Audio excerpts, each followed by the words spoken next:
Ikaw ang problema ko. Simula nung dumating ka rito, para kang nag-iisang malaking tinig sa lalamunan ko na kahit na anong gawin ko, ayaw matanggal-tanggal. Ano ba ginagawa ko kasi sa inyo? Hindi na nga ako nakikipagkompetensya sa inyo eh. Anong hindi? O talagang meron ka? Bakit ba lahat ng lalaki rito, ikaw ang gusto?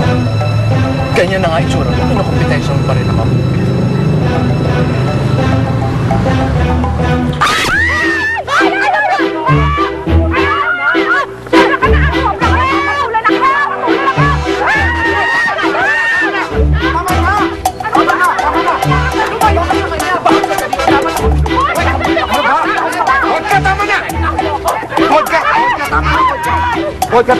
Ano na namang kaguluhan ito?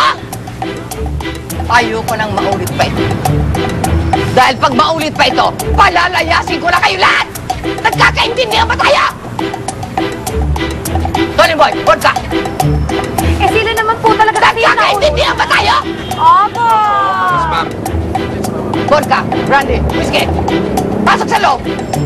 In my office!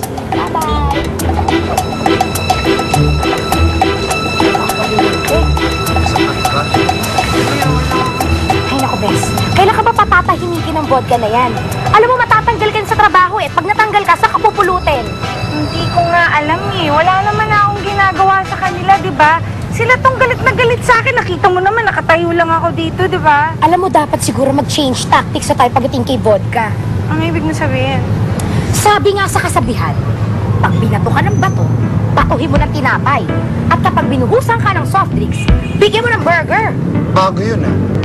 What I mean to say is, kailangan kalilin na natin ang pakipag-friendship natin kina vodka para hindi nila iisipin na threat ka o hindi ka nila aawayin o aminin nyo, ang ganda-ganda ng idea ko.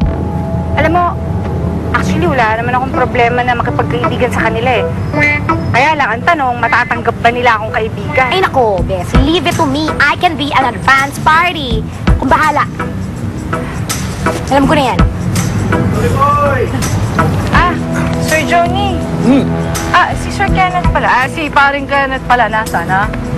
Pumunta na lang dito mamaya. May sorpresa siya para sa'yo. May surprise sa akin si Kenneth. Si paring Kenneth naman oh. Grabe oh. Basta, huwag kang mawawala Talaga? dyan ha. Basta, huwag kang Oo, mawawala pare. dyan. Oo, sige. Bye, pare ah. Thanks ah.